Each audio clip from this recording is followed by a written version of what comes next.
베드로전서 2장 11절 12절 중에 밤에는 등대가 필요하다라는 제목으로 하나님의 말씀 증거하도록 하겠습니다. 밤에는 등대가 필요합니다. 한 교수님 이야기인데요. 김정훈 교수라고 책도 많이 쓰고 심리학으로 좀 유명한 우리나라 교수입니다. 그 교수가 이제 독일에 학생으로 이제 공부하러 갔을 때입니다. 처음 공부하러 갔을 때 문화 심리학이라는 쪽으로 이제 공부하기 위해서 교수님과 면담을 신청했습니다. 그런데 이제 한 달 지나도 면담이 잘 안 잡혔어요. 면담이 잡혔는데 교수님께 이제 이야기를 하러 갔는데 먼저 교수님이 질문을 하시는 겁니다. 자네의 이론은 무엇인가? 이제 막 독일에 정착하기 시작한 학생에게 교수가 첫 번째 던진 질문이요. 학생의 이론이 무엇인지를 묻는 겁니다. 사실 우리 한국 교회는, 한국 교육은요, 자기 이론을 말하는 교육이 아닙니다. 그냥 선생님이 알려주시는 거 잘 적고 그거 잘 외우는 그런 교육입니다. 그러니 자기 생각이 있을 리가 없고 자기 이론, 자기 주장이 있을 리가 없죠. 그래서 당시 학생이던 김정훈 학생은 당당하게 말합니다. 교수님의 이론을 배우러 왔습니다. 그때 독일 교수는요, 김정훈을 쫓아내면서 이렇게 말합니다. 석사, 박사를 준비한 학생이 어떻게 자기 이론이 없을 수가 있는가? 남의 이론을 요약하는 것은 석사, 박사 공부가 아니다. 스스로 제시하고 싶은 이론을 가지고 오기 전에는 다시는 찾아오지 마라. 그렇게 교수실에서 쫓겨납니다. 김정훈 교수가 학생 시절 독일 교수에게 쫓겨난 이유는요, 자기 이론이 없었기 때문입니다. 세상이 지금 교회를 싫어하는 이유는요, 교회가 자기 이론을 잃어버렸기 때문입니다. 요즘 한국 교회는 세상으로부터 쫓겨나고 있습니다. 우리 이론이 없다는 겁니다. 세상이 보기에 자기들과 다를 바 없다는 거죠. 세상도 더 가지려고 욕심부립니다. 교회 다니는 사람도 더 가지려고 욕심부립니다. 세상은 더 가지려고 노력을 하는데요, 교회 다니는 사람은 더 가지려고 노력도 하고 거기다가 기도까지 합니다. 그러니 세상이 보기에 너희랑 우리랑 다를 게 뭐냐 이야기를 하는 거죠. 교회가 세상과 다르지 않습니다. 그러니 요즘에는 세상이 교회를 걱정해 줍니다. 니들 그래도 되겠어? 욕심부리고 싸우는 거 그거 우리 건데 교회가 우리 이론을 표절하면 안 되잖아.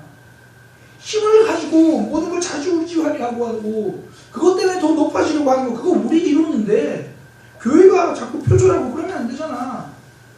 너희가 몰라서 그러나 본데 교회는 그런 거 아니야. 교회가 어떻게 해야 하는지 세상이 알려줍니다. 보면 정말 교회를 사랑하는 것 같아요. 걱정해주고 안타까워해주고 그렇게 사랑할 거면 그냥 교회 안으로 들어오지. 그냥 밖에서 걱정만 합니다. 그러나 교회가요, 자기 이론이 없는 곳이 아닙니다. 세상이 가진 욕심, 세상이 가진 힘을 표절하지 않고 교회만이 당당하게 보여줄 수 있는 이론이 있습니다. 바로 사랑입니다. 하나님을 사랑하고요, 이웃을 사랑하는 겁니다. 그래서 우리 동대문구 장안동에 있는 사람들은 우리 사랑의 교회를 보면 저기는 사랑이 있는 곳이야 이렇게 볼 수 있었으면 좋겠습니다. 여러분들을 만나는 사람 누구라도 여러분들의 삶과 행동을 통하여 사랑을 발견할 수 있었으면 좋겠습니다. 우리가 하나님을 사랑하는 것은, 우리가 하나님을 뜨겁게 사랑하는 것은 하나님과 우리의 관계니까 사람들이 좀 모를 수 있어요. 우리가 하나님을 얼마나 사랑하는지는 사실 세상 사람들이 몰라도 됩니다. 그러나 우리가 이웃을 얼마나 뜨겁게 사랑하는지는 내 곁에 있는 사람이 알아야 합니다. 내가 당신을 얼마나 사랑하는지, 내 앞에 있는 당신을 내가 어떻게 섬기는지는 내 주위에 있는 사람들이 볼 수 있어야 한다는 겁니다. 우리가 너무나 잘 아는 파스칼이 이렇게 이야기를 했죠. 인간은 영적인 존재다. 그래서 사람의 마음속에는 하나님만으로 채울 수 있는 그런 빈 공간이 있다. 하나님 아니고는 채워질 수가 없다. 밥을 배부르게 먹고도 마음이 허한 이유는 그 자리에는 하나님이 채우셔야 되는 공간이다. 그렇게 말합니다. 근데 저는요, 여기에 덧붙여서 이렇게 말하고 싶습니다. 사람에게는 하나님으로만 채워야 하는 공간이 있지만 또 한편으로 사람이 채워주어야 하는 마음의 빈 다락방도 있다는 겁니다. 그래서 하나님은 우리에게 이웃을 사랑하라고 말씀해 주셨습니다. 로마서에 보면 즐거워하는 자들과 함께 즐거워하고 우는 자들과 함께 울라고 말씀해 주셨습니다. 오늘 본문의 표현으로 말하면요, 믿지 않는 이들에게 선한 행실을 보여주라는 말이죠.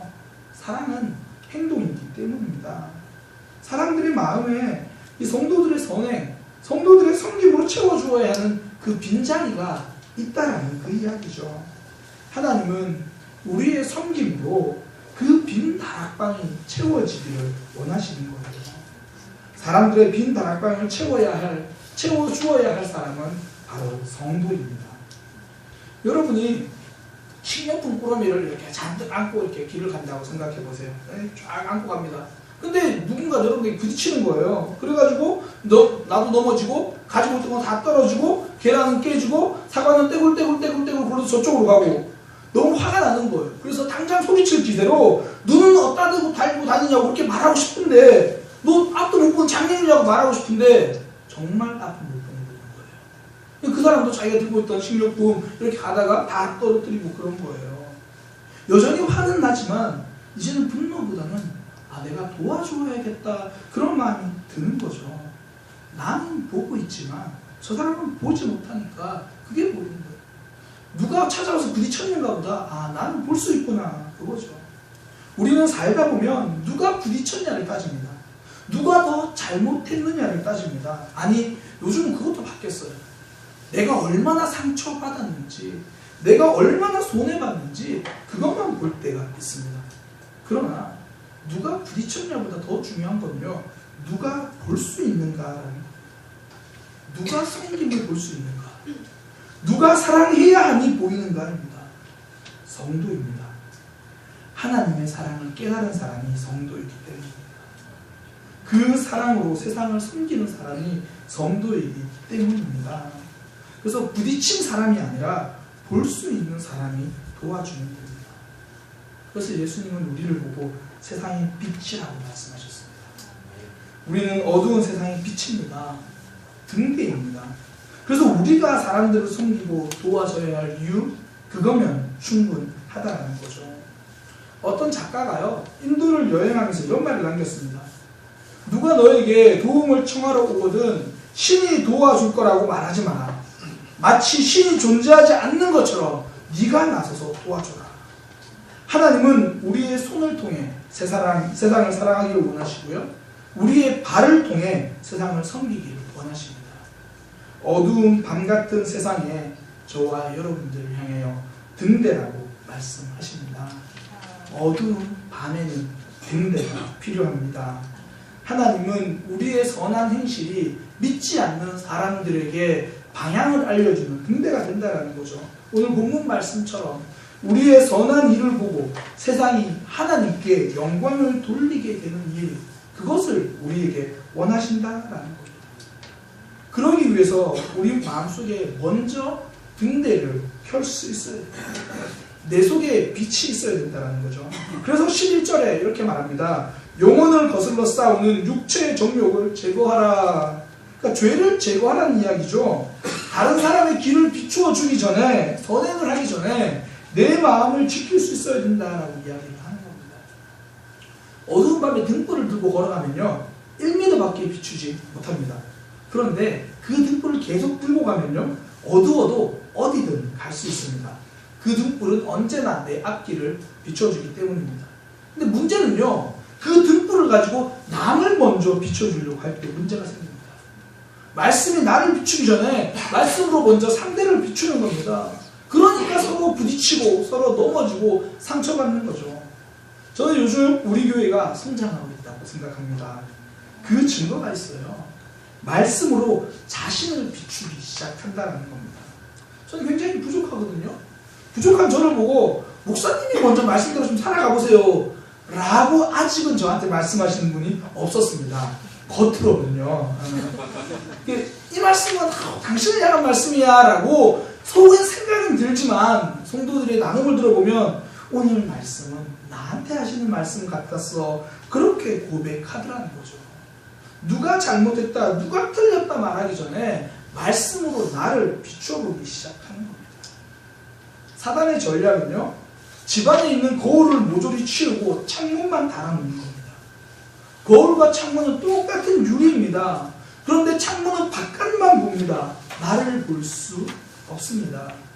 이제 우리는 사단에게서 거울을 뺏어 와야 합니다. 말씀으로 나를 비추어야 합니다. 내 속에 있는 죄, 오늘 본문의 말씀대로 육체의 정욕을 제거하기 위해서 말씀으로 비춰볼 수 있어야 합니다. 한 소년이요, 코끼리를 너무 가지고 싶은 거예요. 스케일이 남다르지 않습니까? 혹시 집에서 강아지 사달라고 있는 자녀가 있으면 그 자녀에게 만족하시기 바랍니다. 코끼리를 가지고 싶대요. 그래서 하나님께 기도해요. 하나님, 저 코끼리 주세요. 하나님, 우리 집에 코끼리를 보내주세요. 한참을 기도했어요. 한참을 기도하다가 하나님이 한 가지 지혜를 주신 거예요. 사실이 깨달아집니다. 지금 코끼리를 주셔도 문제다. 우리 집이 너무 작아가지고 코끼리를 둘 데가 없다. 또 코끼리가 온다고 해도 내가 먹일 만큼 능력이 안 된다. 소년이 그걸 깨달은 거예요. 그래가지고 이제는 기도도 하고 일도 하기 시작합니다. 열심히 일해서 코끼리를 키울 수 있는 땅도 사고 코끼리를 먹일 수 있는 능력도 가지려고 하는 거예요. 열심히 일하러 갔어요. 그런데 마음이 온통 코끼리에 가 있으니까 일이 안 되는 거예요. 일하는데 코끼리 생각나고 코끼리 때문에 일한다고 생각하니까 자꾸 코끼리가 생각나고, 그래서 한참을 고민하다가 하나님께 다시 기도하기 시작합니다. 하나님, 코끼리를 포기할 수 있는 마음을 주세요. 코끼리를 가져야겠다는 생각을 내려놓을 수 있게 해주세요.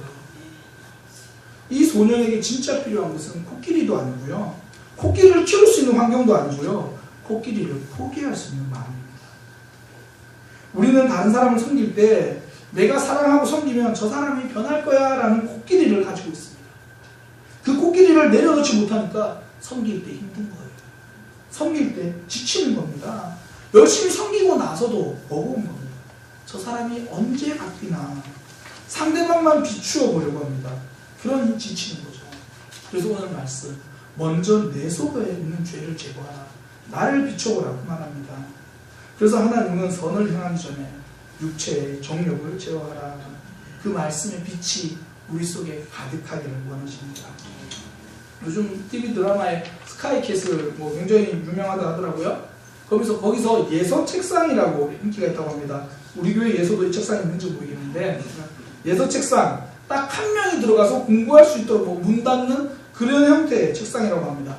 스터디 큐브라고 부르는데요, 성도는 자신만의 예서 책상이 있어야 됩니다. 스터디 큐브가 아니라 프레이 큐브, 나 혼자 하나님께 기도할 수 있는 공간이 있어야 합니다. 지식을 채우기 위해서도 혼자만의 공간이 필요하다고 말하는데, 내 속에 빛이 있게 하여 주옵소서.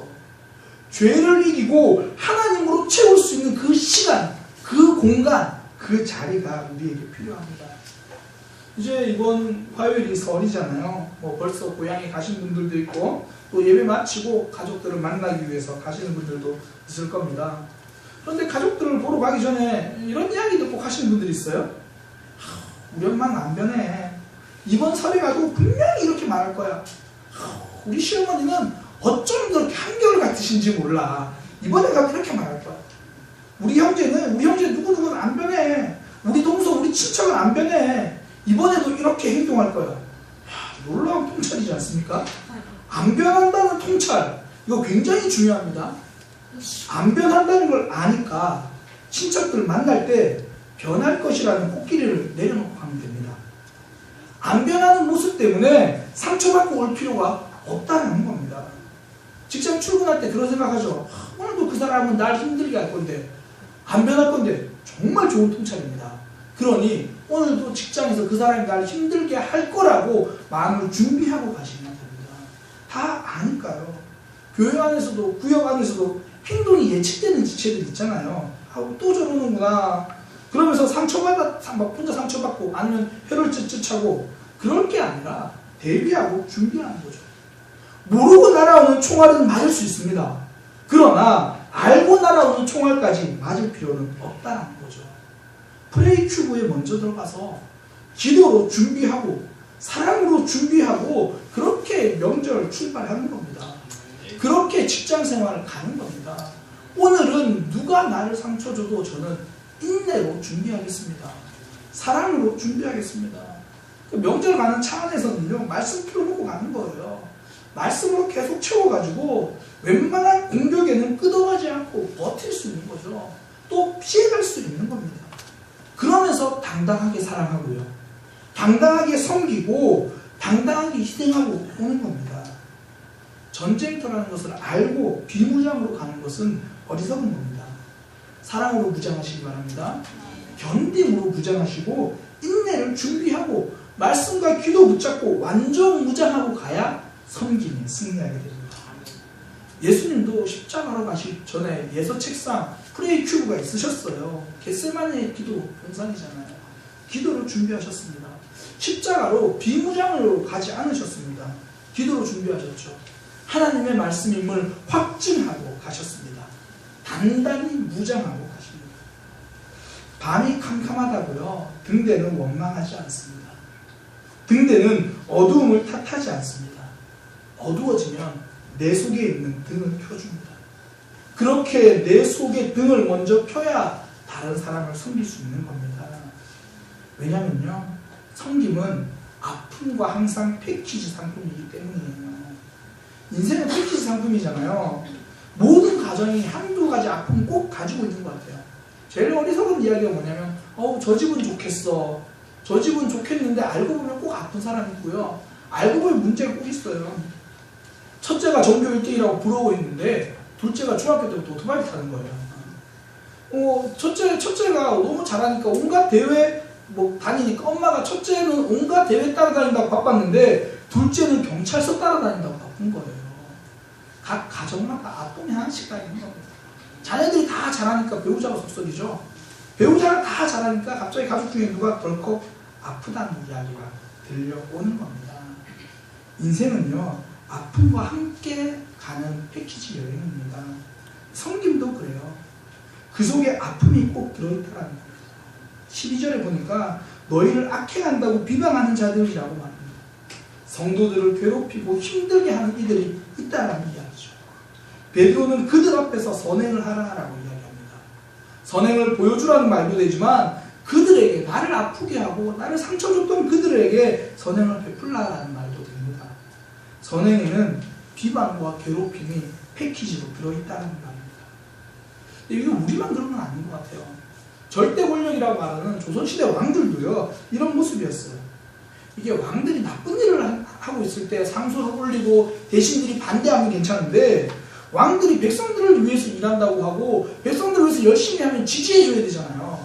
근데 그래도 반대하는 사람들이 있더라는 거죠. 우리는 우리나라에 이렇게 성군 그러면 세종대왕이 생각나잖아요. 세종대왕은 왕이 해야 될 일을 백성들을 행복하게 해주는 것, 그렇게 생각을 했습니다. 그래서 한날은 집현전 학자들을 모아놓고 이렇게 말하는 기록이 있습니다.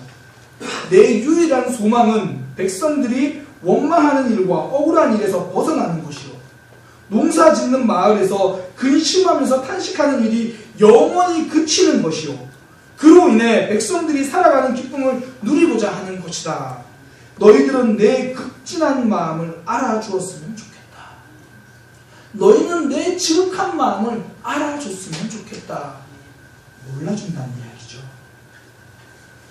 예전에도 드라마로 한번 그런 거 나왔잖아요. 세종대왕이 한글을 만드는 과정에서 정말 크고 작은 어려움이 많았다라는 게 드라마로 나왔어요. 저는 그게 꼭 드라마 설정이라고 생각하지 않습니다. 다른 일들을 보면 쉽게 유추할 수 있어요. 세종대왕 때 박자청이라는 사람이 있었는데요. 오늘날로 말하면 관직이 이 국토교통부 장관쯤 돼요. 그런데 이 사람이 원래 천민 출신인 거예요. 그러니까 다른 대신들이 계속 상소를 올리고 조그만 꼬투리 가지고 모함하고 적합하지 않다 그러고 조사해야 된다 그러고 계속 모함을 하는 거예요. 한두 번 그런 게 아니에요. 세종대왕은 이 나라를 위해서, 백성들을 위해서, 박자청이 자기가 천민 출신이니까 일을 할 때도요, 백성들을 동원해서 하는 게 아니라 대신들의 노비들을 돌리다 이렇게 했거든요. 그러니까 너무 싫은 거예요. 그러니까 계속 상소를 올리고, 그런데도 세종대왕 끝까지 박자청을 믿어줍니다. 그러니까 백성들을 위해서 일 하나 할 때도요, 대신들이 따라주지 않는 거예요. 임금도 섬김을 실천하니까 아픔이 패키지로 따라온다는 거죠. 그렇다고 해서 섬김을 포기할 수 없습니다. 비바가 미친다고 등대를 꺼놓을 수는 없는 노릇입니다. 물이 위험하다고 해서 수영선수가 수영하는 것을 포기한다면 수영선수가 아닙니다. 아픔이 있다고 해서 성도가 사랑을 포기할 수는 없는 노릇입니다. 섬김을 내려놓을 수는 없습니다. 수영을 배우는 방법은요, 수영을 하는 겁니다. 수영은 수영을 하면서 수영하는 법을 배웁니다. 사랑하는 법은요, 사랑하면서 배우는 겁니다. 섬기는 법은 섬기면서 배우는 겁니다. 저는 교육부서 교사들도 보면요, 처음부터 교사로 잘하는 분들 계시지만 많은 경우 그렇지 않더라고요. 제가 주일학교 전도사로 있을 때 이제 청년들을 이제 주일학교 교사로 좀 섭외를 했어요. 몇몇 청년들이 주일학교 교사를 하는데 솔직한 이야기로 처음엔 누가 교사고 누가 학생인지 구분이 잘 안 돼요. 등치만 커요. 뒤에서 청년 교사들끼리 앉아가지고 계속 떠들어요. 예배 시간 지각하는 경우도 많고요. 그럼에도 불구하고 보조교사로 들어가고 또 정교사가 돼서 공과 준비하면서 그러면서 진짜 교사가 되어 가더라고요. 이 교사 직분 잘하려고 하면 모든 게 아픔이거든요. 아침에 일찍 일어나야 되죠? 아픔입니다. 다른 청년들은 다 오후에 놀러 갔는데 교사 모임 때문에 가지도 못해요. 그것도 아픔입니다. 그런데 그런 과정 속에서 포기하지 않고 교사를 하면요, 어느 순간에는 영혼을 아파하는 교사가 되더라고요. 영혼을 사랑하는 교사가 되더라고요. 사명을 감당하는 방법도요, 사명 속에서 배우게 된다는 겁니다. 사랑받는 아내, 존경받는 아버지, 그 이름대로 자라려면요, 모든 것이 아픔입니다. 참는 것도 힘들고요, 본이 되는 것도 아픔입니다. 교회만 열심히 다니는 며느리 말고 믿음 좋은 며느리, 예수님 보여주는 직장인이 되려고 하다 보니까 모든 게 아픔인 거예요. 그 섬김이 다 눈물인 거예요. 그러나 그 아픔을 견디고 섬기면 먼저 내 삶이 열매가 맺고요, 내 주위의 사람들이 하나님을 보게 됩니다. 오늘 본문의 표현대로 하나님께 영광을 돌리게 됩니다. 그래서 성도는 섬김의 자리, 사랑의 자리를 도망가지 않습니다. 지금까지 늘 상처만 받은 자리지만 한 번도 용기 내서 사랑하고 한 번도 용기 내서 섬깁니다. 원래 용기도 용기를 내면서 용기 내는 법을 배우는 겁니다. 그 용기 속에서 열매 맺는 법을 경험하는 거죠. 그 열매 맺는 신앙의 특징, 뒷걸음치지 않는 겁니다. 아파도 섬기는 겁니다. 베드로가 편지를 보낼 당시 성도들은요, 믿음 때문에 많은 핍박을 당하고 박해를 받고 있었습니다. 그들을 향하여 자기를 섬기는, 자기들을 박해하는 그들에게 다시 들어가서 섬김의 자리로 가라, 아픔의 자리로 가라, 이거 내 힘으로 할 수 있는 거 아닙니다. 하나님이 주시는 힘으로 하는 겁니다. 하나님이 주시는 사랑으로 하는 겁니다. 하나님은 성도를 혼자 현장에 보낸 적이 없습니다. 혼자 전쟁터에 보내지 않으십니다. 단지 그동안 내가 함께 하신 하나님을 잊고 살았을 뿐이죠. 제가 병원 신방 갈 때마다 꼭 하는 기도가 있습니다. 특별히 저는 신방 안 가도 유명한 사역자잖아요. 그래서 수술 전에 꼭 갑니다. 가서 기도해 줄 때 이렇게 기도합니다. 하나님, 의사의 손에만 맡겨두지 마시고 하나님께서 직접 치료하여 주옵소서. 그럼 또 제가 기도하는 게, 마지막으로 기도할 때 대부분 이렇게 이야기해요. 우리는 이렇게 한 번 얼굴 보고 가지만 하나님이 이곳에 계셔서 늘 함께 하시니 그 사실을 깨달을 수 있게 하여 주옵소서. 하나님은 아픔의 자리에 늘 함께 하십니다. 눈물의 자리에 함께 하고 계십니다. 그러니 여러분이 섬기고 사랑하는 그 자리에 함께 하고 계십니다. 아픔에 주저앉지 않고 다시 일어나서 섬김의 자리로 갈 수 있는 힘, 하나님의 동행입니다. 하나님의 힘입니다. 우리 마음도 캄캄할 때가 있었습니다. 그때 예수님이 오셔서 등대가 되어 주셨습니다. 이제는 우리가 세상을 향한 등대가 되기를 하나님은 기대하십니다. 많은 교회들이 세상을 닮아갑니다. 어쩌면 나 자신도, 아니 목회자라고 하는 저 자신도 세상의 가치관도 그렇게 닮아가고 있는 친구입니다. 이제 우리는 세상의 등대로 쓸 역할을 감당해야 합니다. 세상은 악으로 갚으라고 할 때 말씀은 비방하는 그들에게 선한 일을 하라고 합니다. 선한 일을 하다가 넘어질 때가 많더라도 다시 한번 일어나서 그 섬김의 자리라고 가라고 합니다. 언제까지요? 그들이 하나님의 영광을 볼 때까지. 하나님 우리 손 잡아줄 겁니다. 어두운 밤바다, 배들이 한국까지 안전하게 올 수 있는 길은 등대를 밝혀주는 겁니다. 하나님을 모르는 사람들의 비방을 그치게 만드는 방법은 여러분들이 말씀의 등불을 삶으로 밝히는 겁니다. 등대는 밤에 필요합니다. 요즘처럼 모든 때가 문제이니까 우리의 삶으로 그 하나님의 사랑의 빛을 밝힐 수 있는 믿음의 삶이 되기를 소망합니다. 이 시간 우리 말씀을 가슴속에 새기며 함께 기도하겠습니다.